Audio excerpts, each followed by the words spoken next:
Ce podcast a été enregistré à Pod Paris, le festival du podcast. Ce festival vous a plu ? Faites un don sur badgeek.fr. Bonjour, bienvenue à un podcast trans en direct de la Bellevilloise ou en différé de votre application de podcast préférée. Merci à Pod Paris de nous accueillir, à Podgeek et à la Bellevilloise. Et c'est presque une première pour nous de faire un podcast trans en live. Et la dernière fois, il y avait encore moins de public. Du coup, c'est vraiment baptême du feu. On va essayer de faire ça propre. Comment on commence ? On va peut-être commencer par se présenter autour de la table. Oui. C'est déjà pas mal. Moi, c'est Louis, pronom Iliel, voilà. Et dans la vie, je suis principalement saltimbanque à faire du drag ou à faire des trucs associatifs. T'es un super arbitre de roller derby aussi. Oui, c'est vrai, je fais ça aussi. Je m'appelle Jenna, je suis une femme trans, mariée, polyamoureuse et maman. Et ça fait beaucoup pour se souvenir, alors je résume tout ça en trans-milf. Je m'appelle Charlie, pronom il. Je fais beaucoup de choses dans la vie, beaucoup d'associatifs, beaucoup de sport, beaucoup de recherche. Et voilà, et je parle de tout ça sur le podcast depuis maintenant bientôt 2 ans, je crois. On dote plus. Moi, je m'appelle Mike, pronom elle. Je suis une femme trans. Comme mon camarade à côté, je suis saltimbanque, mais en collège, on appelle ça professeur. Je suis maman aussi. Et j'aime bien dire des bêtises avec mes camarades une fois tous les X temps quand on a l'énergie, puisqu'on est un podcast hyper régulier, bien sûr. Ouais, c'est dans le titre. Hein. Tout à fait. Moi, c'est Anne, pronom elle. Dans la vie, je suis autrice avec un fort syndrome de l'impostrice et c'est ma première participation à ce podcast, donc c'est un peu intimidant de me retrouver avec du monde finalement. C'est vrai qu'en termes d'impostrice, ça se pose un peu là. Merci. Comment elle a gratté les applaudissements. Très beau travail. Je comprends pas ce que je fais là parce que c'est censé être ma Fatob en fait, je sais pas trop, genre c'est où la scène, genre pourquoi on nous a pris notre scène. Du coup c'est Cléo, AL2LE plus Femme et elle, je crois. Sinon je suis à Bruxelles, j'essaie de faire des études. Et de battre métro va, voilà, ça se passe bien, peut-être, ça répondra à l'administratif.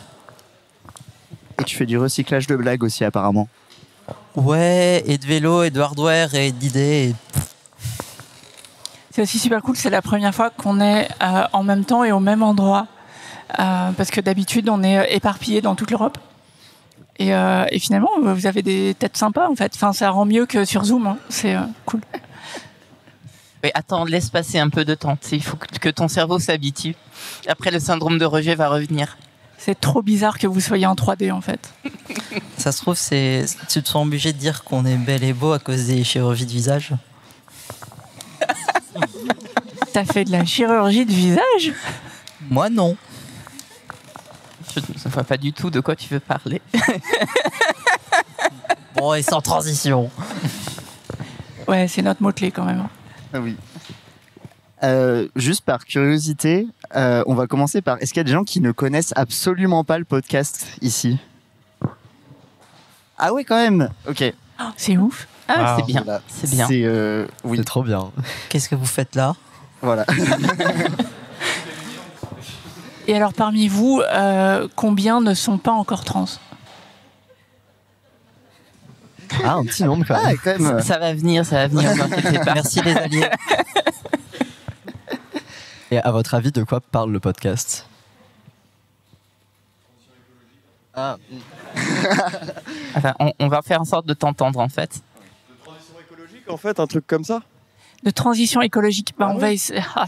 tu vas être tellement déçu. T'as la première partie bonne. La deuxième partie, moi. D'ailleurs, en plus, elle est totalement pas écologique, notre transition, puisqu'il paraît qu'on rejette plein de choses dans l'eau des égouts d'après des personnes qui disent beaucoup de bêtises. Non, mais Et qu'on rend les grenouilles gays, c'est ça? Oui, c'est ça, oui. on déteste l'écologie, je pense qu'on peut le dire. On a une autre réponse dans le public sur ce que veut dire le podcast. J'ai cru comprendre qu'il y avait une prof parmi vous. Du coup, c'est transmission d'informations Pas mal, pas mal. On est là pour la contagion sociale, effectivement. Ouais. Moi, je transmets généralement des infos sur les petites fleurs et les capotes dans mon métier. En gros, c'est les deux piliers de mon métier. Il me semblait que ça correspondait à genre 1 heure du programme par an, ça, non? Ça dépend qui tu es. Ça dépend qui le fait. Ça dépend qui tu demandes aussi. Après, vous avez bien compris une des bases du podcast qui est que les jeux de mots avec trans sont infinis. Pour épuiser les auditeuristes à ce sujet. Et du coup, pour aujourd'hui, on a prévu alors des petites questions, des petites interactions avec vous et entre nous aussi, parce que pour certaines, alors c'est la première fois de participation à ce podcast, mais il y a eu des écoutes avant quand même. Oui. Pour d'autres, ça fait pas longtemps. Pour certaines, ça commence à faire un petit moment la participation. L'objectif, c'est de voir si on a bien suivi ce que chacune aime faire, aime raconter dans ce podcast-là. Et on va se poser du coup des petites questions à ce sujet. Et bien sûr, si vous voulez participer avec nous, vous êtes libre aussi. On verra si vous aussi vous avez suivi ou si sur pure déduction, vous pouvez deviner. Et on a un super bénévole de Pod Paris qui peut vous faire passer un petit micro. Attendez bien d'avoir le micro pour répondre aux questions. Comme ça, on vous entendra bien sur le live Twitch également. Et pareil, si vous avez pas la réponse, mais vous avez une anecdote par rapport au sujet, n'hésitez pas à genre prendre la parole, parce que c'est un peu le principe du podcast où quelqu'un amène un sujet et on finit juste par donner des anecdotes en rapport avec le sujet que d'autres personnes connaissent. Un des mots-clés du podcast, c'est infodump. Exactement. C'est super, j'adore les examens. Est-ce que tout le monde sait ce qu'est un infodump? Non, oui, d'accord. Ouais, c'est bon. je suis pas surprise. C'est bien. J'ai entendu un nom quand même. Ah, alors il faut expliquer alors. Est-ce qu'il y a une personne neuroatypique dans la salle qui va expliquer ce que c'est qu'un infodump?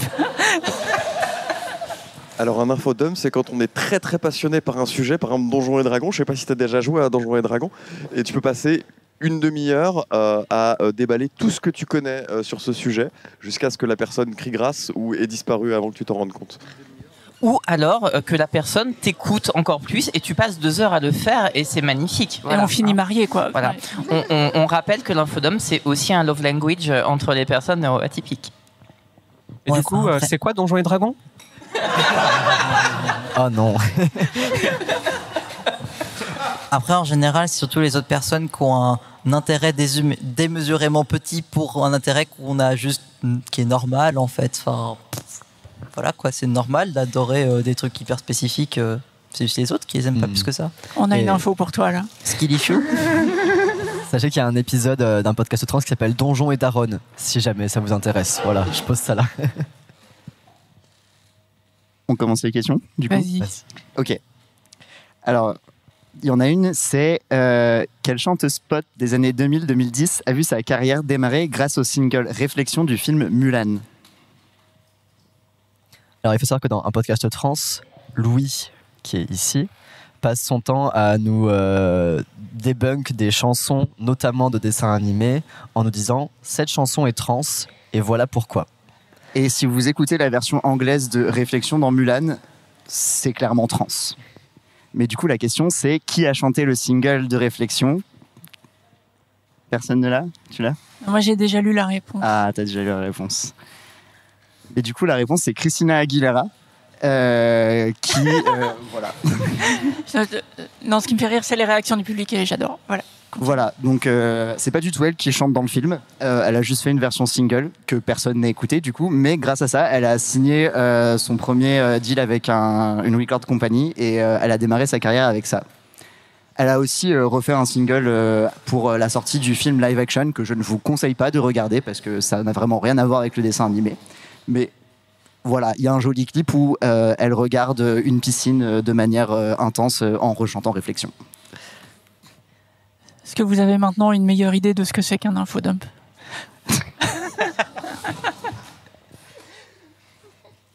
Il y a des gens qui ont regardé leur montre, donc ça m'inquiète un peu. Pardon, je vais faire vite. Je vais moins m'étendre sur les questions.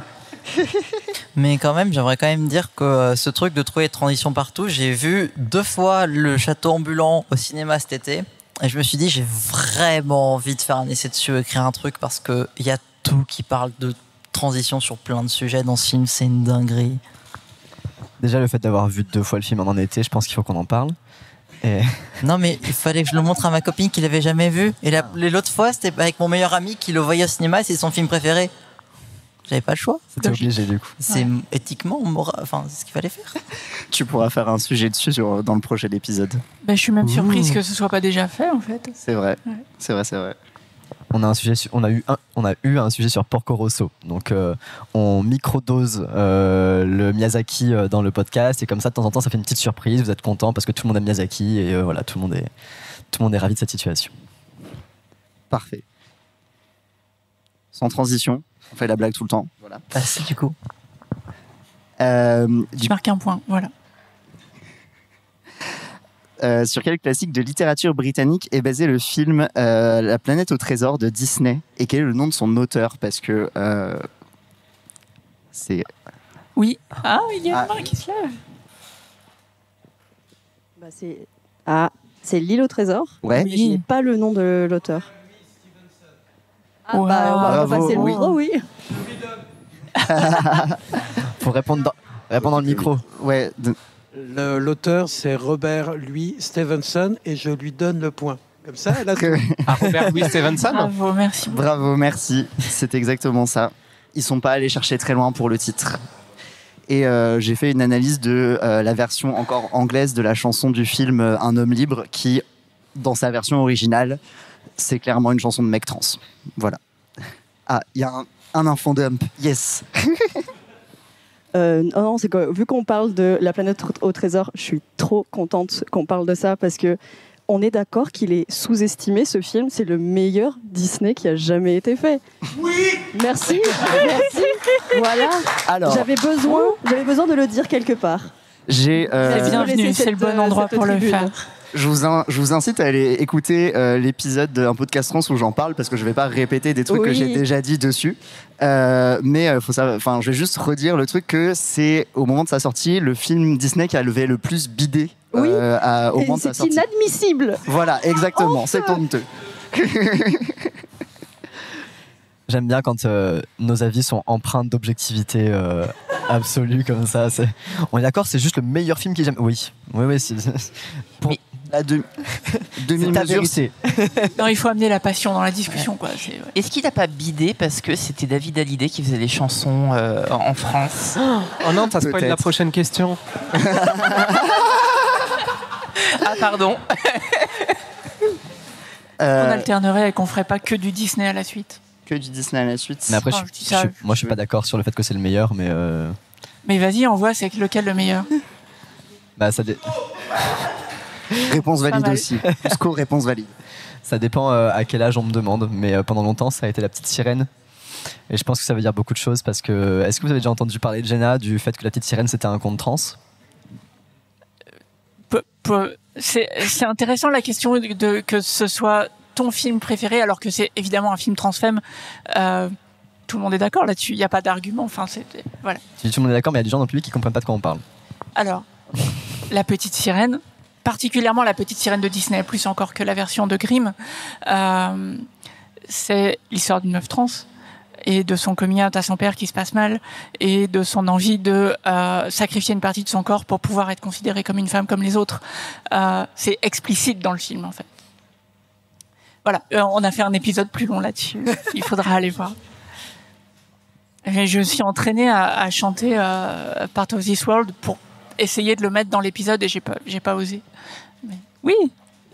Il y a aussi le fait que La Petite Sirène, c'est une projection de son auteur, puisque c'est une espèce de grosse lettre de rupture, parce qu'il s'est fait éconduire par un gars sur qui il avait un gros crush, et du coup il a écrit La Petite Sirène, et dans le bouquin, le personnage, c'est un peu l'auteur, en plus. Mais l'auteur est clairement une meuf trans. Enfin, il y a Là non plus, enfin là aussi c'est complètement objectif de le dire comme ça évidemment, mais dans tout ce qu'il écrit, il est très clair que son nom m'échappe là. Voilà, Anderson était une meuf trans et qu'il n'y avait pas les mots pour le décrire, mais que il écrit explicitement que elle était amoureuse de cette personne comme une femme. On peut pas faire beaucoup plus clair à l'époque. Et vous, c'est qui les personnages historiques dont vous pensez qu'ils étaient très très trans? Marx. Marx. Pardon, je t'ai obligé, hein, genre. Est-ce que tu peux étayer un peu? Non, mais c'est juste un headcanon du fait que, genre, il y a trop de gens trans qui sont beaucoup trop à gauche, en fait. Et genre, juste par rapport à ce qu'il peut écrire ou quoi, enfin, genre, c'est... Non, c'est pas du tout headcanon, c'est juste que, genre, pour la blague, c'est quand même beaucoup trop drôle. Par contre, on peut parler de l'autisme chez les gens qui font de la philo, et là, c'est très drôle. Genre, Kant, c'est très très drôle. On a une... De manière évidente, Jeanne d'Arc. Juste de manière évidente. T'as eu accès aux notes de l'épisode ou comment ça se passe?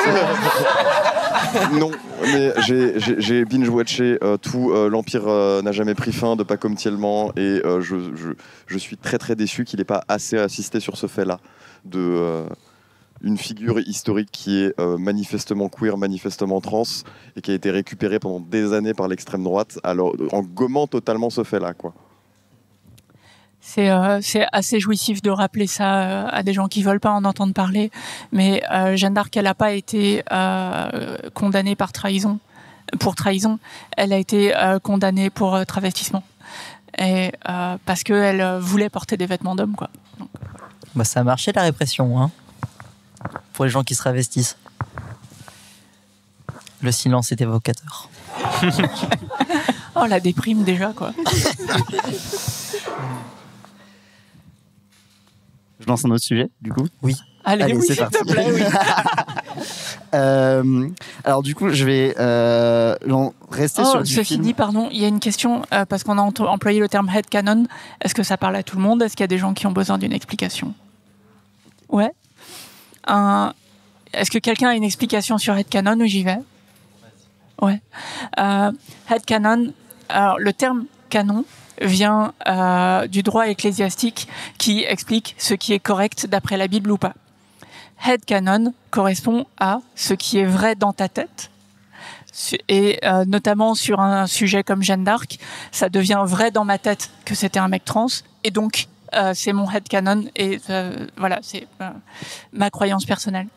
Mais les recherches historiques qui sont menées sur une période récente montrent de plus en plus que ça c'est vraiment potentiellement canon, puisque des écrits de l'époque vont venir congruer vers le fait que sa pratique était celle, même si c'est anachronique d'utiliser le terme homme trans, mais sa pratique était celle qu'on pourrait qualifier aujourd'hui d'une personne trans masculine dans son époque. Et c'est un de nos sports préférés de headcanon des gens brutalement et sans leur demander leur avis. C'est ce que tu fais principalement dans le podcast. Ah oui, pardon. C'est vrai, juste moi. C'est ton rôle. En fait, c'est ton headcanon de faire ça. Alors, question à la volée par rapport à ça, est-ce que quelqu'un peut me dire quel pop star a récemment fait référence à Jeanne d'Arc dans les vidéos Music Awards? C'est très niche. Alors, vas-y Charlie, merci.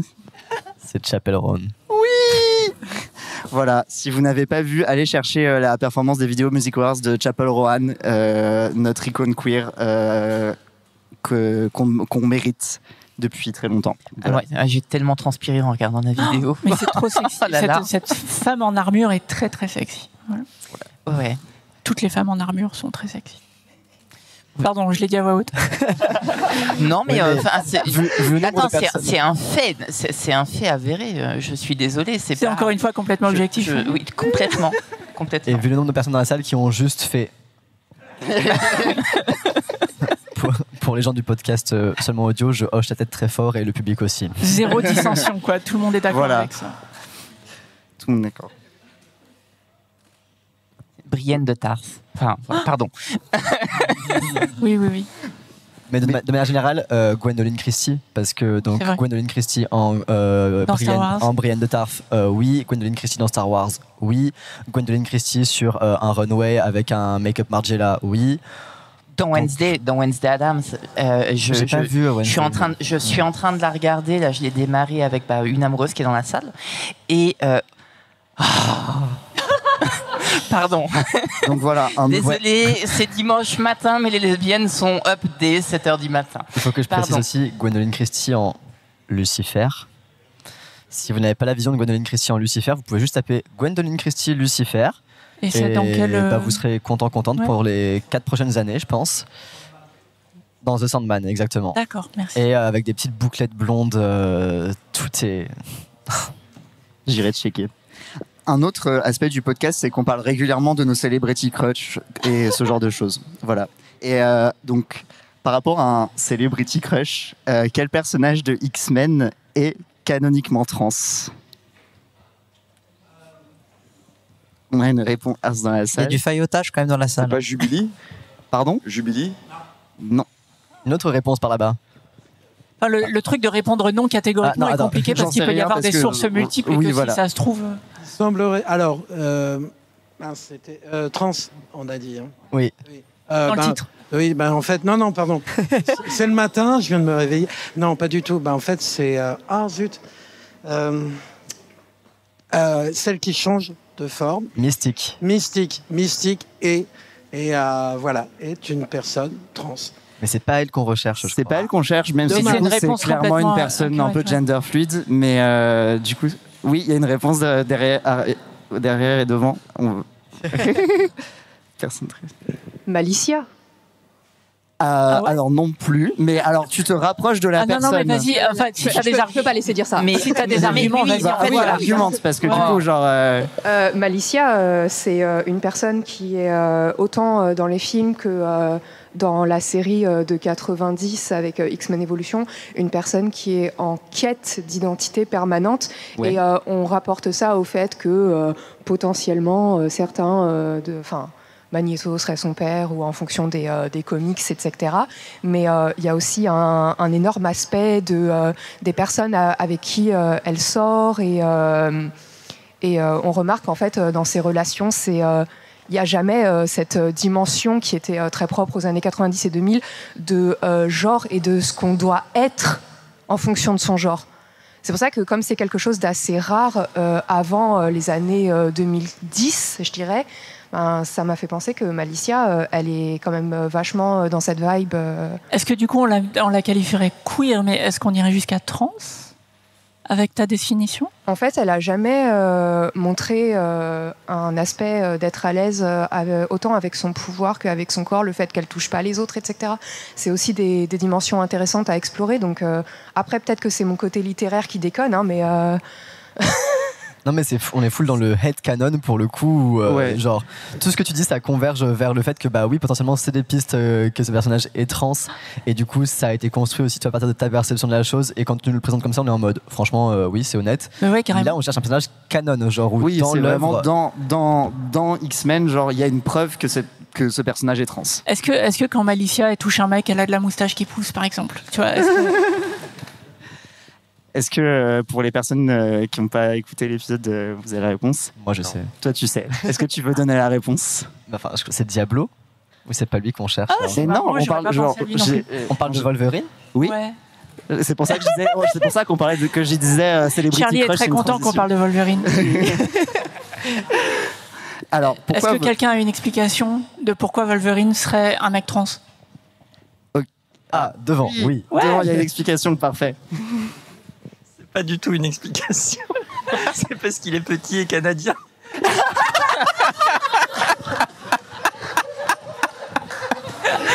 Bravo, un point humour pour ça. Est-ce que c'est parce que lorsqu'on l'a cloné, c'est X23 que c'est une femme? Oui, tout à fait. Très bonne réponse. Bravo, très bonne réponse. Il se trouve qu'il y a un clone de Wolverine qui a été créé et qui du coup il retrouve et qui est en fait une petite fille. Et techniquement, en fait, vu que c'est censé être un clone parfait, ça veut dire que Wolverine était assignifié à la naissance. Voilà. Et du coup, est un mec trans. Et j'adore voir le mind blown sur le visage du public, là. Fabuleux. Et c'est un de mes X-Men préférés, donc j'étais très content d'apprendre ça. Voilà. C'est un des plus beaux hommes qui existent sur cette planète. En toute objectivité, encore une fois. Enfin, après Charlie, quoi. Mais on a revu Logan il y a peu de temps avec mon chéri et justement on a eu cette discussion avec l'histoire de la griffe supplémentaire, enfin des griffes aux pieds et tout. On a eu exactement cette conversation sur le côté, mais du coup il est transmasque. Ah mais oui c'est vrai, on en a parlé. Il y a des griffes aux pieds aussi Non mais X23 on a. Bon, bah, elles sont où vos griffes, les mecs trans, là? Ça doit être un cauchemar pour se couper les ongles de pied pour Wolverine. Bah, tu fais à la Dremel, quoi. Normal. Ça me dit comme un autre. Et moi, quand tu parles de griffes et de mecs trans, je pense à mon chéri pour absolument aucune raison. Voilà, comme à chacun des épisodes. Voilà, j'allais dire, autre aspect de podcast trans, Mike et Orny pour son chéri, ça arrive à tous les épisodes. Il y a, voilà, pas que pour lui, mais beaucoup pour lui.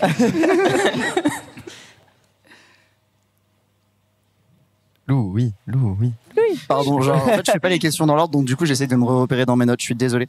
Alors, du coup, ça va être une question un peu niche. Je vais partir sur des questions jeux vidéo, et du coup, c'est des questions qui n'ont pas forcément été abordées dans le podcast. Jean content.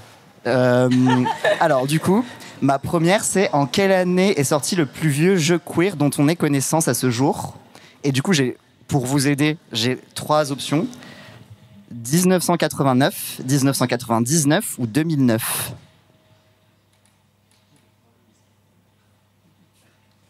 Est-ce que quelqu'un du podcast veut faire un wild guess ou Vas-y, Anne. J'ai envie de tenter 89 parce qu'après ça me paraît tard quand même. Hein. Et oui, tout à fait, tu as raison, c'est 89. J'ai aucune idée de ce que c'est par contre. Alors je vais vous le dire. C'est un jeu qui s'appelle Caper in Castro, qui est un jeu d'enquête. Casper, merci. Qu'est-ce que j'ai dit? Caper. D'accord, je ne sais pas parler. Voilà. Qui est du coup un jeu d'enquête où une lesbienne butch détective, je vais trouver mes mots, enquête sur la mort d'une drag queen. Et c'est un peu un jeu point and click voilà, qui est sorti en 89. Que vous pouvez retrouver, si vous le cherchez sur Internet, sur les archives d'Internet, vous pouvez toujours retrouver ce jeu et y jouer. Du coup, je me demande, la sortie de Metroid, c'est quand? Le premier Metroid, ça doit être 89 aussi, je crois. Est-ce que ça compte comme ça compte comme queer? Parce que c'est une meuf en armure quand même. Mais vraiment, en fait... non, mais tu sais qu'il y a plein de discussions sur que potentiellement Samus est une meuf trans. C'est un gros trope dans précisément. Ouais. Et je suis en train de me poser la question, mais le premier Metroid c'est sur NES, hein, c'est ça? C'est qu'il y en a un sur Game Boy, ça doit être le 2. Oui, on a une réponse. C'est 86 Metroid. Oh la vache. Okay. Merci. Wow. Attends, t'avais la réponse comme ça dans ta tête ou t'as ton téléphone là? On a du fact-checking en direct. Et c'est bien, c'est important. No fake news sur un podcast trans, mis à part quand on headcanon des personnes de la vie réelle. Ça, c'est pas des fake news, ça c'est tout à fait réel. Oui. Mais quand on headcanon, du coup, c'est des faits alternatifs, c'est ça ou Et alors, quand on headcanon quelqu'un, cette personne ne le sait pas forcément, mais d'un coup, elle transitionne. Ah, d'accord. Dans une autre timeline. Voilà, Timothée Chalamet, si tu nous écoutes, pardon. C'est le transition note. T'écris un truc et hop, la personne transitionne. Oh, ce serait un super concept. Vous mettez qui dans ce bouquin? Mais en fait, tout le monde... Vraiment, je mets l'annuaire avec la même logique que dans Les Indestructibles. Si tout le monde est trans, plus personne n'est trans, quoi. Ça fait réfléchir. Non, mais j'allais dire, sinon, le truc de headcanon et tout, ça fait très phénoménologie, mais j'ai pas le temps d'expliquer. Du coup, ça fait juste, regardez, j'ai un gros cerveau. Juste, tu drops ça et tu... T'as utilisé un gros mot, en tout cas. Ouais. Je crois que sur un transition note, moi, je mettrais en priorité les personnes qui lisent le plus de merde sur les personnes trans. Un peu comme dans le premier X-Men où Magneto voulait faire muter les gens. Tu vois, et en particulier donc il choisit un sénateur qui disait énormément de bullshit sur les mutants. Voilà, juste comme ça par pure vengeance parce qu'au fond de moi je suis une mauvaise personne. Je vois pas comment ce serait une bonne chose que Pâquerette devienne un mec trans et du coup et en plus devienne un mec et prenne encore plus de place à l'oral, quoi. Il y a quelqu'un là-bas qui veut participer. Je suis désolée, je vais être honnête, hein, je suis pas une habituée de ce podcast ou quoi. Je suis pas une habituée forcément d'ici ou quoi, mais juste en fait, sans doute que ça a déjà été abordé, surtout que je suis en retard. Mais en fait, j'aurais aimé savoir aussi si vos conversations, comment dire, à partir de quel moment, en fait, vos conversations entre ce dont on est en train de parler, tout ce qui est canon, et votre combat trans, en fait, se rejoint. Parce que quelque part, si on parle de ça, c'est aussi parce qu'il y a un combat derrière, il y a des phénomènes de société à explorer. Et du coup, j'aimerais savoir, en fait, à partir de quel moment on peut lier les deux, parce que je pense que fatalement, quand on commence à discuter de ces choses-là, il y a toujours un moment où on va revenir sur les phénomènes de société et sur les difficultés qu'on a pu traverser là-dessus, finalement. Et voilà, j'aurais aimé en savoir un peu plus. Moi, j'allais vraiment donner une réponse complètement opposée à celle de Mike, en mode je suis un bon samaritain et je ferai jamais transitionner personne avec un transition note, parce que je sais à quel point c'est difficile de vivre une identité qu'on n'a pas choisie. Et du coup, je veux pas infliger ça même à des personnes que je peux pas supporter, et en plus j'ai pas envie qu'elles deviennent trans parce que j'ai pas envie qu'elles soient dans ma team. Mais je suis d'accord que ça rejoint forcément, et je donne ma réponse pour un podcast trans, mais après je pense qu'on pourra tous participer à la réponse. Globalement, dans ce podcast, en fait, on parle pas tant que ça de ce que les gens attendent d'un truc qui s'appelle un podcast trans. Et c'est ça qui est rigolo, c'est qu'on n'est pas là pour parler, pour centrer ça autour de nos transitions, autour de nos vécus, autour de nos coming out. Et par contre, c'est des choses qui traversent en permanence. Et souvent, notamment dans les intros ou les outros des épisodes, on apporte des petits éléments de notre vie quotidienne aussi, parce que ça fait partie du contexte, dans quel état d'esprit on se trouve au moment de tourner un épisode et tout ça, parce que ça dépend de comment ça s'est passé avec notre famille le week-end dernier, ou quelle opération est-ce qu'on a eu récemment, ou des petites choses comme ça. Mais tout le reste du temps, c'est aussi juste... moi, je parle du fait que je parle de sport, je parle de Wolverine, parce que c'est des choses qui me font du bien dans ma transition, mais je ne relate pas ça forcément au fait que je suis trans ou quoi. Juste, ça me fait plaisir d'en parler parce que ça m'a fait plaisir à un moment donné, et je pense que c'est des bonnes choses à aborder au quotidien. Et ça fait du bien de ne pas parler que de transition. Je crois que la plupart d'entre nous sont des personnes extrêmement militantes en dehors du podcast, et donc on a passé beaucoup de temps à s'exposer pour certaines dans les médias ou dans des conférences, et c'est une activité qui peut être difficile, douloureuse, et du coup un podcast trans, c'est aussi un moyen de relâcher beaucoup de pression pour ne pas parler de ça, en fait. Donc des fois ça fait partie de notre actualité aussi, de dire voilà, j'ai sorti un livre, j'ai fait une conférence, un truc comme ça sur un sujet sérieux de transidentité, et on est des fois invité auprès de, je sais pas, de parler auprès de certains ministères ou des choses comme ça, mais on veut pas forcément amener ça dans un podcast trans où on essaye d'être le plus joyeuse possible. En gros, l'idée, c'est de montrer que entre personnes trans, on parle pas que de genre notre militantisme, nos transitions, tout ça. On parle aussi de sujets qui nous passionnent, et justement, on a besoin de cette soupape-là où, oui, pour les blagues, on relie plein de sujets à qu'est-ce qui est trans, mais il y a juste des fois où on va parler de sujets qui nous passionnent. Genre, Mike nous a déjà fait un super sujet sur les hyènes. Voilà. C'est un peu comme un fil de réseau social où on aurait de temps en temps une tirade très sérieuse qu'on aurait mis du temps à écrire ou à réfléchir et à bouillir dessus, vraiment avec hargne. Et puis le reste du temps, on fait du shitpost. Ouais, c'est un peu ça. Je crois qu'il y a quand même... on a régulièrement, quand on aborde des sujets qui nous sont chers, ce truc aussi d'aller chercher des fois un peu de représentation dedans. Typiquement, voilà, quand je parle de ma série préférée ou d'autres choses, il y a beaucoup d'éléments où on se dit ouais, non mais ça, en fait, à un moment, ça a fait vibrer la corde trans chez moi, ça a eu une résonance avec mon parcours, avec tel ou tel truc. Mais c'est vrai que c'est à la marge, en fait, un peu. On vient avant tout, et je crois que c'est un peu comme ça qu'on le décrit, c'est une conversation entre amis, voilà, et on est aussi trans. Et donc, fatalement, oui, on fait des vannes, et on relie ça aussi des fois à nos parcours de vie, et de temps en temps, on raconte notre dernière actu, mais c'est vrai que Jenna l'a vraiment dit, c'est une grosse bouffée d'air dans des vies qui sont effectivement... assez militante à côté, assez engagée, et on a besoin, en fait, de se retrouver entre camarades pour se faire du bien. Et dans notre headcanon, d'un point de vue du public, en tant que communauté hyper ciblée en ce moment, l'idée de pas parler que de ça, ça permet aussi de souffler, quoi. Après, moi pour le coup, jusqu'à aujourd'hui, j'étais vraiment auditrice du podcast. Et moi, j'ai le souvenir que, en fait, des fois, en cherchant de la représentation, ça entraîne des discussions extrêmement profondes et extrêmement touchantes même. Moi, j'ai le souvenir d'un épisode qui parlait de la chanson Grandiose de Pomme, qui est probablement un de mes épisodes préférés, et où, à partir de cette chanson-là, vous partez à parler du désir d'enfant et de comment ça se passe et de comment on peut avoir des enfants dans ce monde en étant trans et quand ce monde va pas forcément très bien et pourquoi on en a envie quand même. Et ça m'a beaucoup touché parce que moi, quand on n'est pas forcément envie, j'ai eu des arguments qui m'ont, auxquels j'étais sensible. Donc des fois, c'est en faisant la passerelle entre, je sais pas, de la culture pop et des choses finalement très anecdotiques qu'on arrive à ce genre de choses sans que ce soit prévu. Et je trouve ça magnifique, quoi. On est deep, des fois, faut pas croire. Ouais, des fois. Souvent, on sort des vannes qui tombent à plat et des trucs ornis, mais des fois, on est deep. Non, avec la bonne dilatation, on est profonde. C'est vrai, c'est vrai.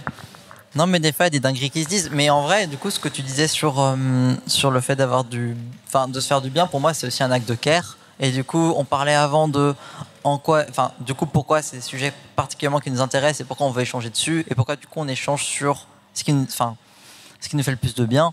Et on disait que l'infodome, c'était un love language, mais du coup, c'est ça qui fait que c'est un acte de care d'autant plus fort. Et du coup, le fait de le partager, c'est quelque chose qui va au-delà de juste nous qui discutons. Sinon, on le ferait juste dans un salon et on n'aurait pas un micro. Mais c'est aussi l'envie de le partager, l'envie de se faire du bien à d'autres. Pour moi, le truc qui m'a donné envie de continuer de faire du podcast et peut-être me faire c'était le fait de merde, ça fait du bien à des gens en fait. Et pourtant, on a l'impression de ne pas avoir fait grand-chose, de se sentir un peu triste. Mais du coup, j'avais même pas. Mais du coup, c'est la même chose avec Moffatom. En fait, c'est genre, mais en fait, je dis juste, mais du coup, en podcast trans aussi, c'est juste, en fait, je dis de la merde dans un micro, mais c'est déjà bien parce que le faire, ça le fait porter beaucoup plus loin et ça touche vraiment des gens dans la vraie vie. Est-ce que tu expliquerais en 20 secondes ce que c'est que Moffatom, parce que tu l'as mentionné plusieurs fois et c'est peut-être un peu arcane pour eux. Déjà, c'est mieux qu'un podcast trans. Non, c'est un je sais pas, ça me semble pas très vivant pour un truc qui est mieux qu'un podcast trans. Nécromancie, c'est bien. Mais du coup, c'est un podcast qui se centre sur les vécus transféminins, donc des meufs trans ou personnes transféminines en général. Et voilà. Et l'idée, c'était partir de reclaim un peu revendiquer ce qui nous met à part et ce qui fait que on se tape des violences et de la fétichisation, tout ce qui va avec, et juste trouver un terrain à nous de discussion de nos vécus et de faire des blagues dessus. Par exemple, un super événement, on a fait ce super sticker, regardez, je flex trop bien, c'est juste une image GIMP avec une police dégueulasse et en cercle il y a marqué assigné meuf habite soit Amab. Je trouve ça très drôle. Ok. Pas mal. Alors, il faut savoir que donc Cléo est une transfuge d'un autre podcast. Pardon. J'ai dit qu'on faisait des jeux de mots qui tombaient à plat. Celle-là, elle est technique quand même. C'est les blagues de Daron. Oui, c'est ça. Avoir deux Daron dans le podcast, ça implique qu'on a des blagues de Daron régulièrement. C'est ça, ouais. Faut assumer. Je sais pas si elle a la classe ta blague de transfuge. Transfuge de classe. Pardon.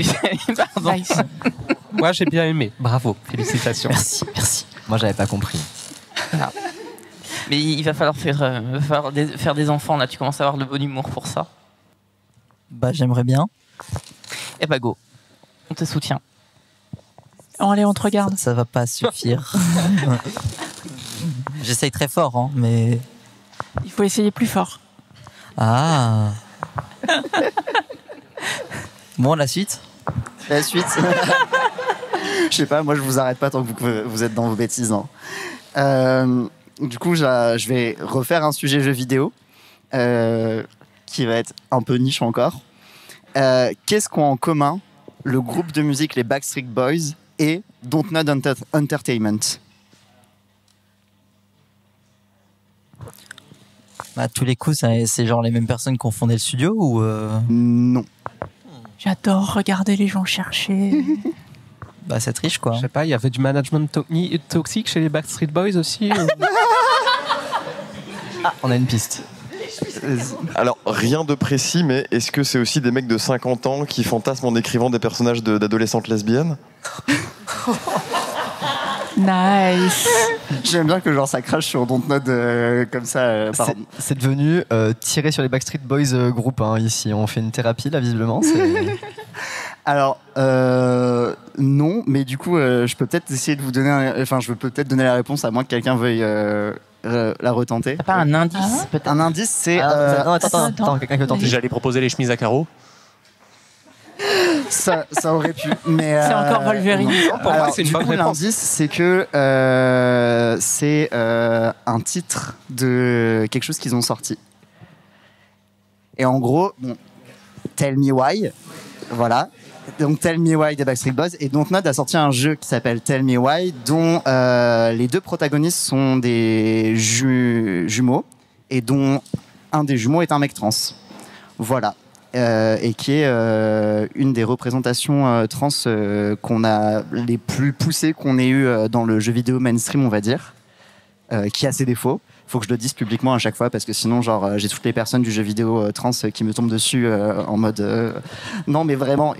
Mais en tout cas, c'était assez chouette pour une fois. Donc, encore une fois, Dontnod avec très peu de personnes queer et qui traite pas forcément bien ces personnes queer, qui fait un jeu queer.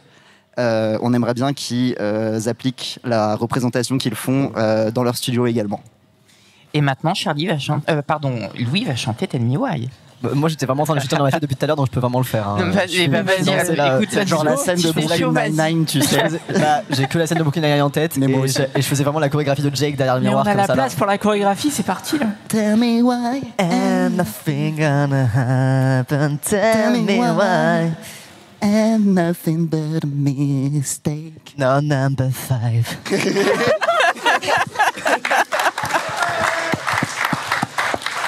C'était intense. Merci pour ce moment.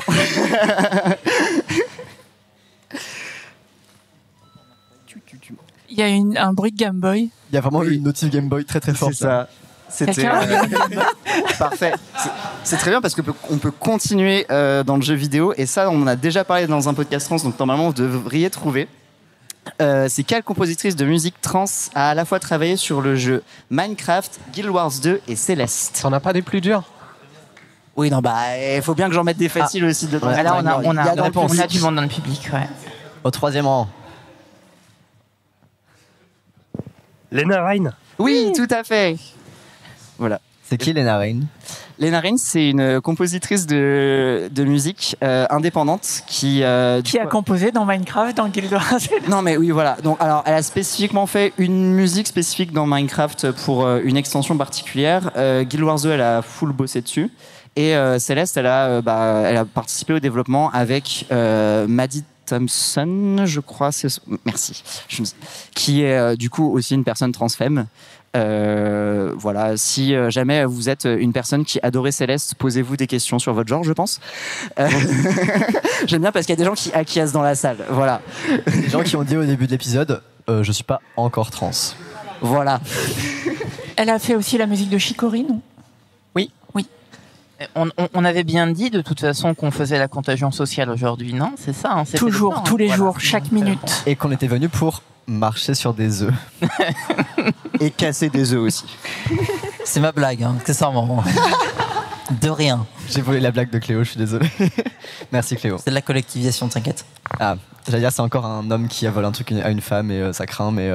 Non, c'est de la praxis, t'inquiète. C'est du marxisme appliqué. Louis. Tu veux la faire celle-là, Jenna, parce que c'est la tienne celle-là. Ah ouais, tiens. Quel personnage de la licence Mario de Nintendo est canoniquement trans? Ouais, il y a plein de mains. On a 6 mains qui se lèvent dans le public. La personne à fleurs là-bas. Voilà.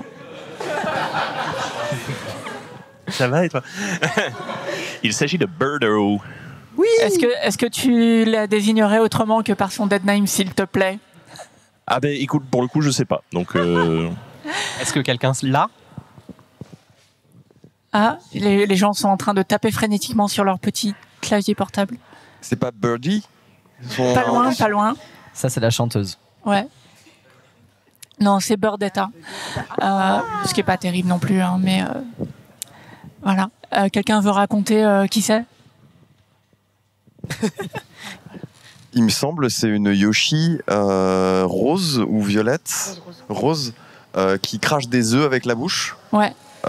Qui est la première d'ailleurs apparition d'un Yoshi crachant des œufs et qui était une mid-boss d'un niveau de je sais plus quel Mario. Pour moi, c'est le deuxième, je crois. Ouais.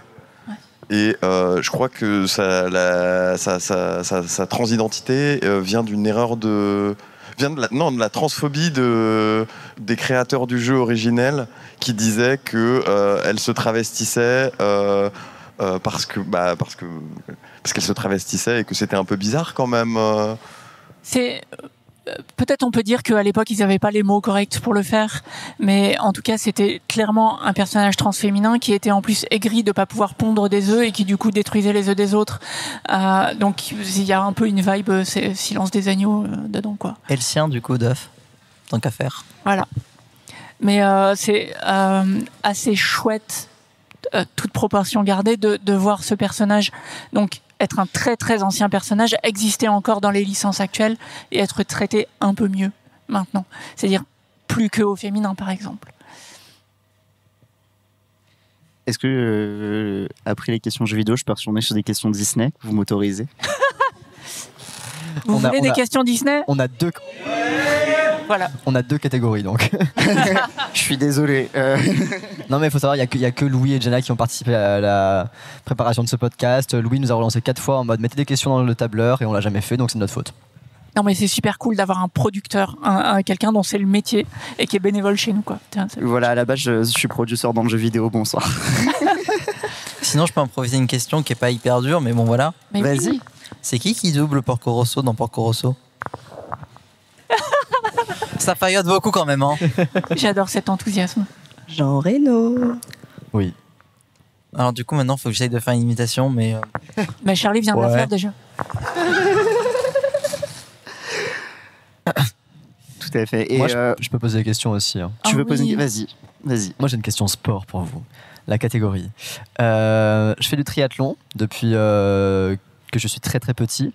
Est-ce que quelqu'un connaît les sports du triathlon et l'ordre dans lequel ils sont pratiqués en compétition?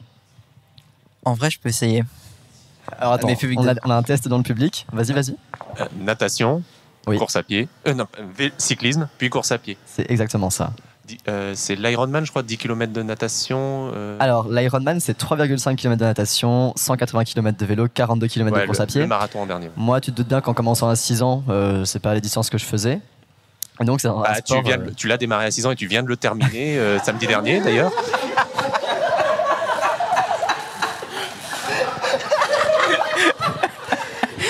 Bravo, on m'a cassé Charlie.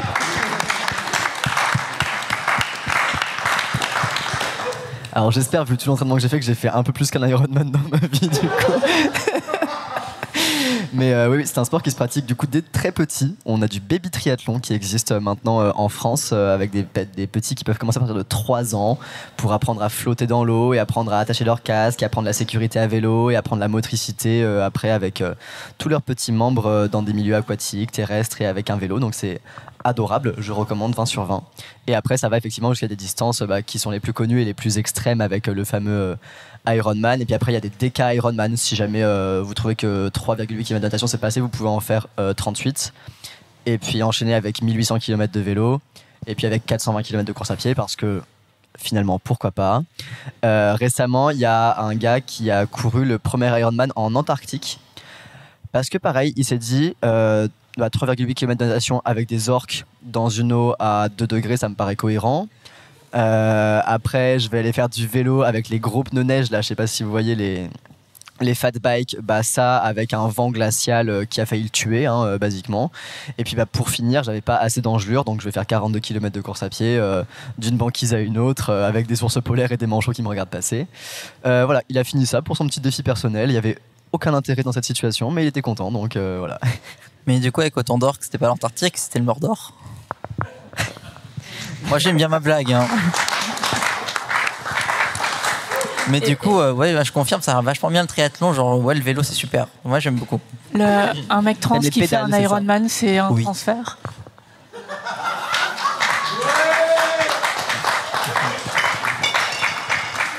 On est désolé pour les personnes cis dans la salle depuis le début.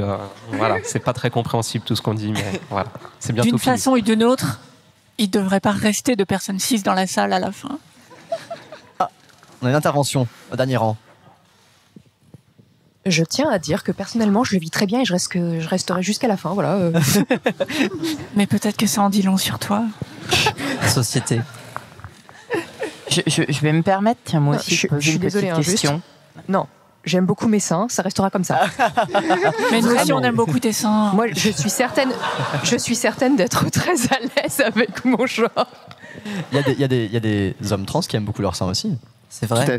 Tout à fait. Mais encore une fois, on va forcer personne à transitionner. Je reste sur ce que Charlie a dit tout à l'heure. On va pas imposer ça à n'importe qui que ce soit. Tout à fait. En fait, pour préciser ça, et puis après je te laisse la parole, plaisanter sur le prosélytisme trans est un moyen de dégoupiller l'argument de la contagion sociale.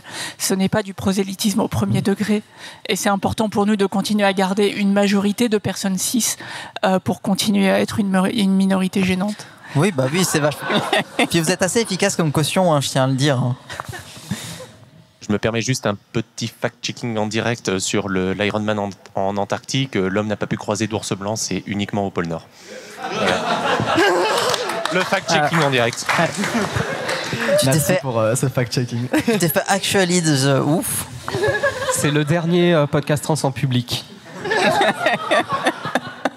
Sinon, on peut avoir ton nom et puis comme ça, on peut juste exclure. On peut ban une IP dans une application de podcast. On se démerdera. Est-ce qu'on peut couper au montage? Non, mince. Vous vous rendez bien compte qu'on n'a pas assez de public pour en plus exclure des gens. C'est pas C'est notre podcast, on fait ce qu'on veut. Moi, j'ai envie de poser une petite question aussi, parce que j'ai pas travaillé pendant 2 semaines, mais voilà. Voir si les gens connaissent ou ont un petit indice visuel. Moi, j'ai une série, ou plutôt une multitude de séries préférées. Est-ce que vous pouvez deviner c'est quoi? Et voilà, dans le public. Ah bon, il y a des indices. Déjà. Il y a un indice, il y a juste un indice. Je viens de parler dans mon verre d'eau, c'est Attention, stupide. c'est subtil. Hein. Je vais le monter, voilà. Ce serait les Star Trek? C'est complètement Star Trek. Hein. Je pense que mes camarades sont fatigués de m'entendre parler de Star Trek. Moi, j'adore aussi Obi-Wan Kenobi. Alors, je n'approuve pas la violence, donc vous n'en verrez pas ici, mais on verra plus tard. Vous condamnez les violences? Et alors, c'est laquelle ta série de Star Trek préférée, vu qu'il y en a 14? Les films de J.J. Abrams. T'as le droit à un top 10. Je l'ai cassé. Non. Assez spontanément, Deep Space Nine, parce que c'est... Enfin, elle est juste géniale. Il y a des personnages absolument fabuleux. Il y a une storyline qui est super et on mange 7 saisons sans les voir passer. Donc c'est vraiment très bien. Mais en fait, il y en a vraiment beaucoup des bonnes, autant des très modernes. Les gens qui veulent découvrir Star Trek ou le découvrir avec leurs enfants, moi je vous recommande beaucoup Star Trek Prodigy, qui est très récente et qui est une perle. C'est un bijou, elle est vraiment géniale. Les personnages sont, je veux dire, ça peut être regardé par des petits hauts de 8-10 ans, et par des adultes sans aucun souci. Les personnages sont super bien écrits, c'est très intelligent, c'est génial, on ne s'ennuie pas une seconde. Voilà, mais de toute façon Star Trek c'est fabuleux, et Star Trek c'est très queer aussi, je l'ai déjà dit dans le podcast, et pas seulement justement des séries modernes, c'est-à-dire celles qui sont arrivées à partir de 2018, mais si on remonte, quand je parle de Deep Space Nine, j'ai parlé de Jadzia Dax, qui est un personnage qui montre un des premiers baisers lesbiens à l'écran à la télé américaine, qui a eu des vies au masculin, des vies au féminin, et c'est juste posé comme ça, et curieusement, ça faisait beaucoup moins hurler au wokisme dans les années 90 que maintenant. Voilà. Donc Star Trek est woke depuis les années 60, sachez-le. Moi, je trouve la vraie raison pour laquelle tu m'impressionnes vraiment, c'est que c'est la première fois de ma vie que j'entends une meuf trans qui me parle de série préférée qui ne mentionne pas Doctor Who. Mais j'aime beaucoup Doctor Who. J'aime beaucoup. T'as tout gâché. Je suis désolé. Alors, non, mais coupez le micro. Il faut replacer les choses dans leur contexte. J'aime beaucoup, mais je me suis battue en duel à l'épée avec une meuf pour défendre le fait que Star Trek était mieux que Doctor Who. Parce que c'est évidemment le critère essentiel pour juger de quelle série est la meilleure. C'est un duel à l'épée, quoi. C'est logique. C'est comme c'est des rituels lesbiens. Et je fais pas les règles, d'accord, hein? Mais du coup, qui a gagné? Pas moi. C'était cuisant. Du coup, je peux te provoquer en duel à la Naginata contre épée pour savoir si The Hull House est meilleur que Star Trek. Non, mais pas The Hull House parce que j'aime tellement cette série. Il n'y a pas un duel lance-épée dans Game of Thrones qui finit mal pour la personne qui tire une lance? Alors, c'est marrant parce que la Naginata n'est pas une lance, c'est une hallebarde. Oh, pardon. Fact-checking. Je ne dropperai pas le micro, mais j'en ai très envie. Je tiens à dire qu'on a un troll dans la salle qui a dit Star Wars. Ah oui. Au moment de deviner la série préférée, qui a clairement vu le pins et qui a dit Star Wars dans cette situation. Donc voilà, dans la catégorie des gens qu'il faut exclure de la salle pour les plus futurs épisodes. Donc toi, tu veux pas transitionner les gens, mais tu veux les exclure? Non, c'est moi qui dis qu'on n'était pas assez nombreux pour exclure des gens. Et en plus, je trouve que c'est un troll qui sera toujours drôle. Je suis d'accord. Valide aussi. Mais surtout quand on maintient artificiellement une espèce d'opposition entre Star Wars et Star Trek, c'est ça que je trouve. J'aime beaucoup les deux. Ça parle juste pas de la même chose, mais c'est vrai que l'opposition entre Star Wars et Star Trek, je pense qu'elle est exacerbée par des personnes qui n'ont vu ni l'un ni l'autre et qui ont juste vu qu'il y avait un mot en commun dans le titre. Les noms se ressemblent. Voilà, ouais, c'est tout. Ça. Moi, ça me fait penser à l'opposition qu'il y avait dans à peu près en 2012, entre 2012 et 2014, entre la scène e-sportive de StarCraft 2 et League of Legends. Et il y avait des comparaisons tout le temps entre les deux, ça n'avait aucun putain de sens. Allez, ok, à la rigueur, au niveau francophone, il y a le fait qu'il y avait au Gaming TV qui, ok, il y avait les deux, je peux comprendre, mais c'est, voilà, bref. Waouh, tu m'as perdu. Il y a toujours eu des oppositions débiles comme ça. Je veux dire, on a les oppositions. Moi, je faisais partie des fans des One Direction. C'est mon coming out directionneur. C'est ton toxic trait. Et du coup, il y avait toujours l'opposition entre les One Direction et je crois il y avait les Five Sauce à l'époque, 5 Seconds of Summer. Je sais pas, voilà, bref, c'est des boys band. C'est basiquement juste des mecs british qui ont le même âge et qui font deux boys bands différents. J'ai aussi été fan de Tokyo Hotel. Beaucoup de coming out à la fois. Et on est dans les Dark Secrets, là, en fait. Hein. Ah non, mais je les ai vus en concert l'an dernier, j'étais vraiment l'homme le plus heureux du monde. Parce qu'ils font toujours les concerts, hein, ils existent toujours. Sauf que maintenant, ils font plus du rock, ils font plus de l'électro, et c'est vraiment extrêmement bien. Et Bill Collins est la plus grosse pédale de la planète, et il est si beau. Je les ai entendus faire une reprise d'un Disney il y a quelques... Quoi ? C'est toi qui m'as fait écouter un morceau de Tokyo Hotel qui reprend du Disney. Ouais, qui reprend la musique de Pocahontas. Quoi ? Mais c'est fabuleux. En fait, Disney a sorti un album un peu pop-rock de reprise et dedans, il y a notamment Tokyo Hotel qui reprend la chanson de Pocahontas. Ouais, Color of the Wind. Il y a des étoiles dans les yeux de Charlie. Non, j'ai pas envie d'entendre ça. Ah bon ? Ah, j'ai cru. Ah zut. Non, parce c'est que vachement bien. Non, j'ai des vrais problèmes avec Tokyo Hotel. Notamment, j'ai unfollow Bill récemment. Pas récemment, mais il y a un petit moment parce que en plein conflit, en plein génocide palestinien où tout le monde est en mode il faut boycotter McDonald's, il faut boycotter certaines grosses marques et tout ça machin, bah eux ils ont juste fait de la grosse pub pour McDonald's et ils ont fait un full partenariat où ils se sont dit on va faire un menu en Allemagne qui s'appelle le menu Collitz machin, et j'étais en mode je vous déteste. Enfin voilà, j'ai été si amoureux de vous, vous avez fait basculer ma sexualité et mon genre pour toujours, et yet je vous hais. Okay. Tokyo Hotel qui a fait une J.K. Rowling, quoi. On annule Tokyo Hotel aujourd'hui. Il y a aussi un truc récurrent dans ce podcast, c'est brûler vos idoles. Voilà. Ouais, vous attachez pas trop. Mais c'est un truc récurrent de la vie, je trouve, en fait. C'est pas juste le podcast, c'est... malheureusement... On est contre l'idéalisation des personnes. N'idéalisez pas les personnes, c'est une mauvaise chose. Vous serez forcément déçus.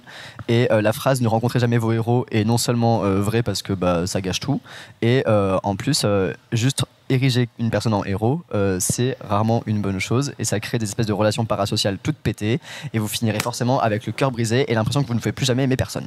Alors que les seules personnes que vous devriez prendre en exemple, c'est bien sûr les personnes qui présentent un podcast trans. Là, les relations parasociales sont acceptées, il n'y a aucun problème. Et c'est pas des relations sociales, nous sommes vraiment les meilleurs amis du monde. Moi, j'ai déjà prévenu que j'étais une mauvaise personne, hein, donc ne les écoutez surtout pas. Non mais c'est la psychologie inversée, et 2, j'allais répondre sérieusement en disant, je trouve que c'est encore plus un problème dans les communautés queer. Du coup, voilà. Oui, en vrai, je suis 200% d'accord avec toi. Mais le truc, c'est qu'en même temps, genre, c'est aussi le fait qu'il y ait certaines personnes qui sortent aussi, qui font qu'il y a des idées ou des combats qui sont portés de manière parfois plus audible, mais du coup, c'est une question de qu'est-ce qui fait que ces personnes-là sortent plutôt que d'autres. C'est des vraies questions, et en général, la réponse, c'est ça craint. Société. Je vais pas m'arrêter. Hein. Maintenant qu'on a parlé de tous les trucs qu'il fallait boycotter, y compris Disney, hein, on va poser une question de Disney parce que finalement on n'est pas à une dissonance cognitive près, donc allons-y. Oui, pardon. D'ailleurs, j'ai pas checké si c'était une personne qui était cancel ou pas non plus. Mais du coup, est-ce que vous savez en combien de langues Phil Collins a chanté dans Tarzan? C'est un mec cis, il est probablement cancel à un moment donné. Et le spoiler, c'est beaucoup. Donc, pardon, on répète la question. En combien de langues différentes Phil Collins a chanté? Au moins 2. Dans Tarzan. Je pense que c'est à la baisse, mais je sais pas pourquoi j'ai 9 dans la tête. Alors non, c'est moins. Ok. On va faire un peu les jeux comme ça, de genre c'est plus, c'est moins. c'est les enchères. Et celui qui trouve la bonne réponse gagne un cadeau. 6. Non, mais presque. C'est un peu moins. Je vais te donner la réponse du coup. C'est 5. Du coup, c'est en anglais, logique. En italien, en allemand, en espagnol et en français. Et c'est la moitié des langues doublées du film. Donc voilà, bravo Phil. Genre voilà, avec son accent. Moi je suis très fan de genre son accent à couper au couteau quand il chante dans la version française. Moi j'ai toujours pas compris ce qu'il dit. Trop d'accent, c'est... sous les étoiles. Mais c'est pas le bon film. Mais c'est pas le même. Vous avez l'esprit. Ah oui, dans Star Wars, ouais, je vois. Ouais. C'est dans Bambi, c'est ça? J'allais, du coup, un fun fact sur Porco Rosso. Non, mais du coup. Pardon, vas-y. Non, j'allais repartir sur du Disney, donc genre si t'as envie de faire ta blague Miyazaki, c'est non. C'est pas une blague, hein. C'est la doubleuse, enfin du coup l'actrice qui double. Merde. Vas-y, dites-le à voix haute. La Madone, du coup. Bref. Gina. Pardon? De quoi? On m'a appelé. Gina, donc. Oui. Arrête. Elle va la faire à chaque fois. Il faut qu'il y aille, sinon tu vas qui double Gina en japonais, chante en français, du coup, dans la VO, mais du coup chante de manière en reproduisant les syllabes. Et sauf que moi, j'ai vu que du feu jusqu'à genre mes 21 ans, un truc comme ça. Alors je vois le film depuis que je suis toute petite. Toujours pas très grande, bref. Mais du coup, il y a des fois, ça s'entend et tu comprends pas ce qu'elle dit du tout. C'est censé sonner français, mais genre... Voilà, mais du coup, fun fact. On a une participation le temps des cerises. Juste tant qu'on est dans l'infodump, sur Phil Collins, sachez qu'il a participé du coup à un CD d'un chanteur corse, Imouvrini, et il chantait du coup en anglais Terre d'Oru, donc Fields of Gold en anglais. Il a chanté avec des Corses sur un CD corse. Voilà. Incroyable, merci pour cette info. Quel polyglotte. La vraie affaire corse. Est-ce que Fields of Gold, c'est pas une chanson de Sting? Et du coup, tu parles bien de Phil Collins? Ça y est, je suis cancel. C'est notre fact-checker qui se fact-check tout seul. Le fact-checker contre nous. Oh, wow. Alors du coup, je peux... Pendant que du coup il y a du fact-checking qui se fait, je peux poser une autre anecdote par rapport à ça. Tarzan, c'est le premier film où ce n'est pas le personnage principal qui chante les chansons du film. Mais du coup, il y a eu un autre film Disney où c'était le cas, qui est et où du coup c'était aussi Phil Collins qui faisait les musiques. Est-ce que vous pouvez me dire quel film c'était? Rebelle. Frère des ours. Oui, tout à fait, c'était Frères des ours. Bravo. Frères des ours, c'est adorable. C'est adorable, c'est génial. Je n'ai jamais vu des ours aussi bien dessinés et animés que dans Frères des ours. Je C'est crois qu'on a incroyable. aussi fait un sujet dessus, non? Oui. Ouais. Hein. Oui, oui. Je crois que ton orientation fait que tu peux être un petit peu biaisé. Est-ce que il n'y a pas mieux fait comme ours dans Baldur's Gate 3? Je demande au hasard. Pardon, excuse-moi. Est-ce que tu peux répéter? J'ai pas. Est-ce qu'il n'y a pas des ours mieux faits, mieux animés et tout dans Baldur's Gate 3? Ouais, mais c'est 15 ans après. On pourrait parler des heures de Baldur's Gate 3. Voilà, maintenant je vois Carla, c'est vraiment merci ou pas merci. Alors, il faut savoir que je suis un mauvais geek, c'est-à-dire que genre les jeux vidéo, j'aime bien bosser dessus, mais je suis incapable de jouer à un jeu qui me demande plus de 20 heures de jeu, donc je n'ai pas fait Baldur's Gate, mais je vois très bien de qui tu parles parce que genre tout le monde était orni de ouf sur cet ours. La traduction de Baldur's Gate, c'est la porte des ours chauves. C'est ça. Ok, d'accord. Moi, j'ai Baldur's Gate. Ouais, c'est ça. Pour décomposer la blague. Moi, j'ai pas la ref. Des ours. Est-ce qu'on parle pas un littéral ours, on parle juste d'un bear et on parle d'un personnage qui. Alors non, c'est pire que ça. C'est un bear dans un sens, c'est un personnage qui est un elfe druide qui peut se transformer en animaux et tu peux romancer ce personnage dans le jeu. Et il te propose d'avoir une scène avec lui en forme d'ours. Tu peux refuser. Je vais commencer à jouer au jeu Et tu peux accepter. Donc. Il s'appelle Alcine. Alors, faut faire très attention pour le recruter dans l'équipe. C'est pas si simple que ça. On peut lui couper les ongles pour la scène. On échangera des. C'est quoi le skill qu'il faut? Mais vu le temps que Alcine a passé justement en forme d'ours à vivre au milieu des ours, est-ce que la forme d'ours n'est pas plutôt son état naturel à présent et sa forme humaine juste une forme qu'il prend de temps en temps quand il doit interagir avec des humains? Et on est dans la question trans totalement là. Pour moi, on a la question reverse fury.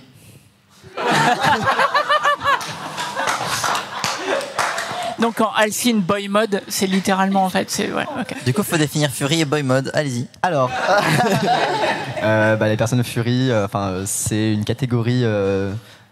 C'est souvent classifié comme un kink, mais c'est pas uniquement une catégorie de pratique sexuelle, donc c'est pas que un kink, mais c'est des personnes qui souvent mettent des fursuits, donc c'est des costumes d'animaux.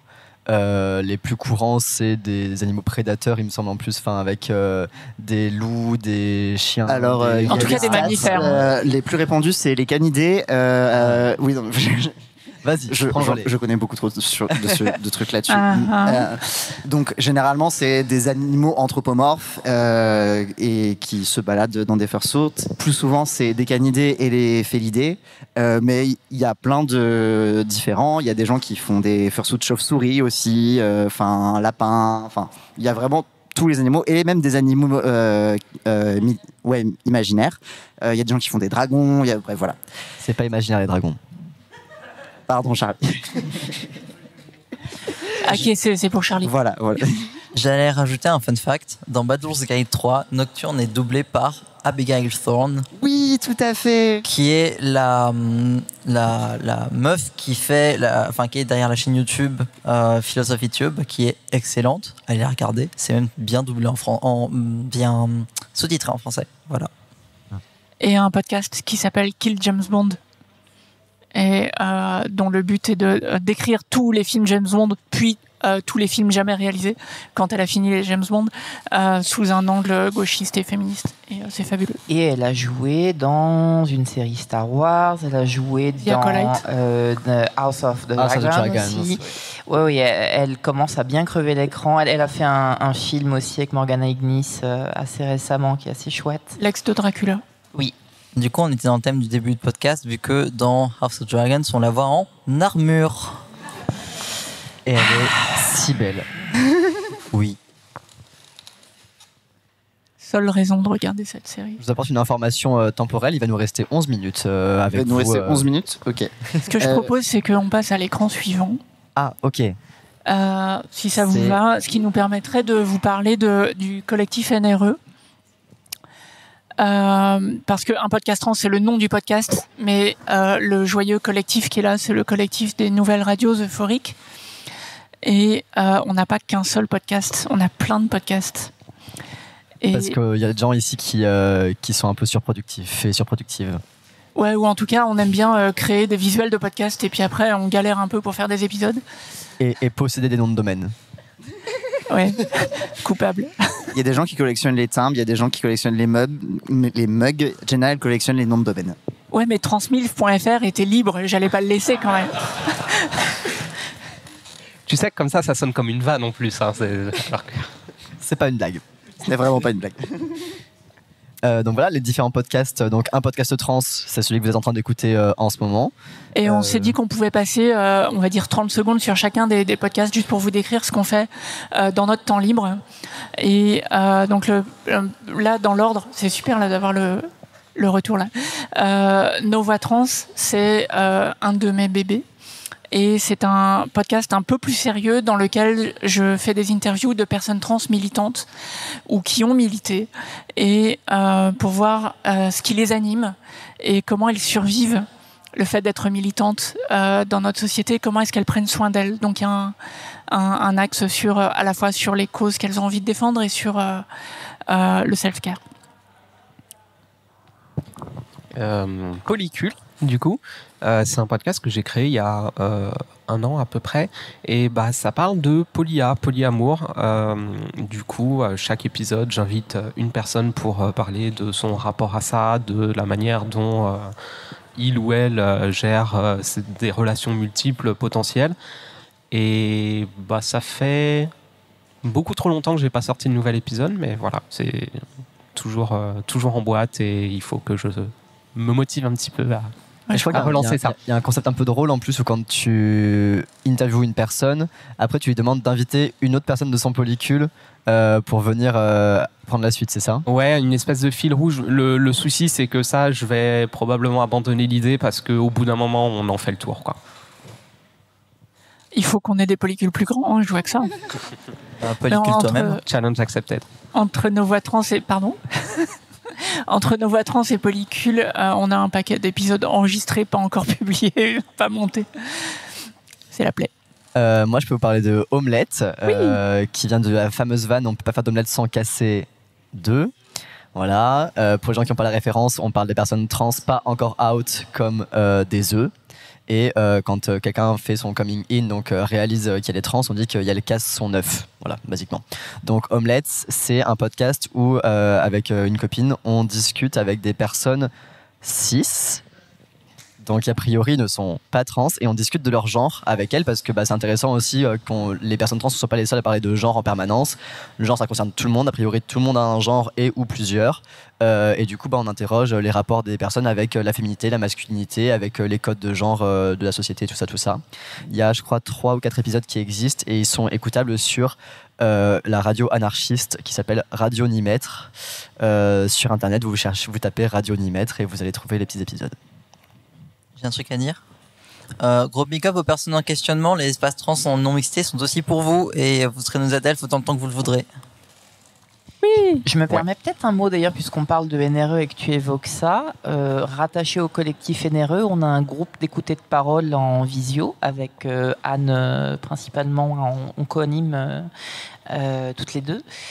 Qui s'appelle T'es bienvenue et donc qui est ouvert aux personnes trans, non-binaires et en questionnement pour aborder vraiment à peu près toutes les facettes de nos vies trans ou des questions qui peuvent s'y rapporter.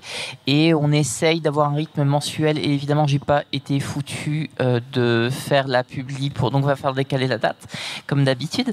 Mais c'est pas grave, on va y arriver. Mais l'idée, c'est d'avoir à peu près un groupe par mois, parfois avec un thème, mais souvent c'est libre. Et de le faire en visio, parce qu'on est parti du principe qu'il y a des gens qui peuvent pas aller vers des gros centres-villes pour avoir accès à des assos, ou qui se sentiraient peut-être pas d'être là en présentiel au moins au départ. Donc ça marche plutôt bien et on aime bien le faire. Enfin, je parle pour nous, mais... Ah non, moi je déteste. Moi j'ai trouvé ça très agréable. Je l'ai fait une fois en tant que participante et c'était cool. Transtextuel, qu'est-ce que c'est ? Transtextuel, c'est l'envie de créer une petite bibliothèque de textes audio qui sont d'habitude disponibles uniquement en texte et pour leur donner une plus grande accessibilité. Et ce sont des textes soit écrits par des personnes trans, soit qui parlent de transidentité. Et voilà, c'est juste des textes que j'aime bien ou qu'on nous a suggérés, qui sont soit lus par leur auteur, leur autrice, soit par moi, soit par des volontaires. Et voilà. Pas encore foutu, c'est un journal audio. Donc voilà, ça n'a pas d'autre prétention que d'être ça, un truc enregistré rapidement au téléphone, et ça parle de plein de choses différentes. C'est un fourre-tout. Et Millefeuille, c'est un journal intime audio, donc c'est vraiment sur le même modèle que Pas encore foutu. Pour la petite histoire, mon premier podcast, je l'ai créé en 2005, et j'avais 150 épisodes d'un journal intime audio qui est maintenant pas du tout écoutable parce que c'est sous une autre identité et avec une autre voix, donc c'est insupportable. Je sais pas comment les gens écoutaient ça, mais du coup voilà, c'est une référence à ça, le fait d'avoir repris ce format-là. J'aime beaucoup ça. Vous voyez ce que je veux dire quand je disais qu'il y avait des personnes qui étaient plus productives, qui étaient surproductives dans le dans le groupe. Alors ça veut pas dire que les autres gens autour de cette table ne font pas ça, mais juste on a moins de podcasts dans cette situation. Mais comme il nous reste un petit 5 minutes, si vous voulez parler pour conclure peut-être de vos petites actualités ou des trucs que vous voulez que les gens sachent à propos de vous et où est-ce qu'elles peuvent vous retrouver, tout ça, ça peut être intéressant peut-être. Si on commençait par Anne. Ok. Alors je sais pas si j'ai forcément une grosse actu, mais je crois que je peux... Sauf si vous louez des appartements dans la banlieue d'Amsterdam. Oui, s'il vous plaît, contactez-moi parce que je galère. Non, je peux juste parler, je sais pas, de l'anthologie Transfemme par exemple. Si vous ne connaissez pas, c'est un livre qui est sorti il y a 1 an et demi maintenant. Qui compile différents textes écrits uniquement par des autrices transfemmes. Ça a été... rappelle-moi le nom du collectif, je ne l'ai plus en tête. Altfem. Altfem, merci beaucoup. C'est édité par Altfem et la maison d'édition Les Grillages. Et je pense qu'en cherchant bien, il y a encore des librairies qui proposent ce bouquin. Donc, Anthologie Transfemme, voilà, c'est que des textes par et pour les sœurs trans, donc n'hésitez pas si vous vous sentez concerné ou intéressé. Je crois que c'est implicite, mais tu as écrit spécifiquement des pages dans ce livre. J'ai écrit un des textes de ce recueil, oui. Nouvelle, tant qu'à faire, du coup ça n'aura aucune valeur pour les personnes qui écouteront le podcast. La semaine prochaine, si vous êtes à Bruxelles, il y a une super manif parce qu'il y a Stern et Moto qui viennent au Café Lake. Du coup, on va les accueillir. Ça va être chouette. Un peu. Et le truc, c'est... moi, j'ai des bonnes nouvelles sur moi. Je pensais pas reprendre des études un jour dans ma vie, parce que je suis ultra trauma, parce que je sais plus lire, basiquement. Et puis, il y a basiquement mon meilleur ami qui s'est dit va quand même à un cours de philo au cas où. J'ai levé les yeux au ciel, j'ai fait non. Puis j'y suis allé. Puis je suis allé au cours qui m'a le plus trauma en premier. Et puis maintenant, je refais des études. Du coup, la Ritaline, un emploi du temps, ça aide beaucoup. La Ritaline toute seule, ça aidait moins. Mais les deux ensemble, franchement, c'est banger, c'est trop bien. Et puis, mais peut-être qu'administrativement, je pourrais pas continuer. Donc, on verra. C'est tout. Mais du coup, très très bonne nouvelle pour moi. Bravo. Bravo.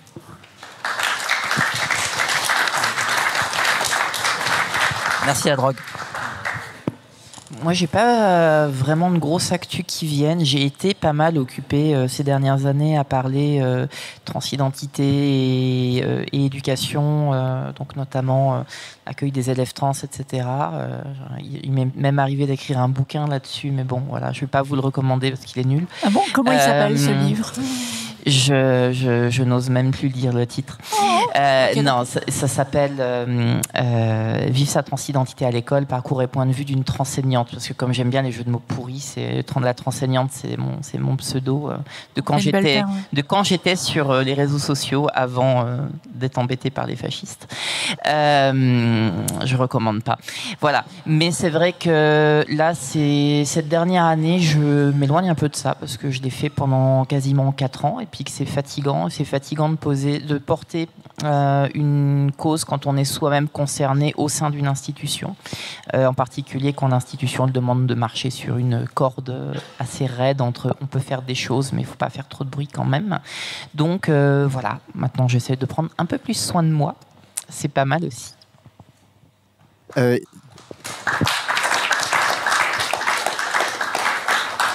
Il reste littéralement 1 minute, donc j'aurai pas le temps de faire mes actus, mais si jamais vous voulez booker un drag king, n'hésitez pas. Mon pseudo c'est l'Imberbe, c'est le_Imberbe. Voilà, comme ça je fais ma pub. On va peut-être. T'as une actu vite fait à dire en 30 secondes. Moi, vous pouvez me retrouver sur Représente Trans, qui est une association que j'ai fondée sur la représentation trans francophone, et où j'ai écrit des textes et où on note des films sur est-ce qu'ils sont bien pour les personnes trans ou pas. Et moi, je suis co-animatrice dans une association qui s'appelle l'Espace Santé Trans, où on a un programme qui s'appelle Trajectoire Trans, qui accueille pendant 2 mois des personnes trans ou en questionnement ou en début de transition, pour les aider sur tous les aspects techniques, pénibles et douloureux des débuts de transition. Voilà. C'est bien parce que vous êtes mes deux.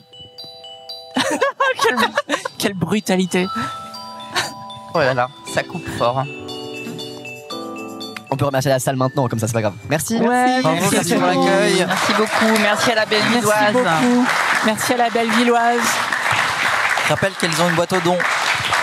Merci à Podgeek. C'est Bad Geek, non? C'est pas ça? Le nom plutôt? Oui, c'est Bad Geek, hein, c'est bien ça, voilà. Pod Paris. Voilà. Et on rappelle, il y a des petites boîtes à dons un peu partout dans la salle autour de vous. Vous pouvez faire des dons pour l'association qui organise ce festival. N'hésitez pas parce que, comme pour toutes les associations, c'est ce qui leur permet en partie de vivre et de faire leurs petites activités et d'inviter des gens comme nous sur ce type d'événement. Merci à vous. Merci. Voilà. Au revoir. Au revoir Et longue vie et prospérité.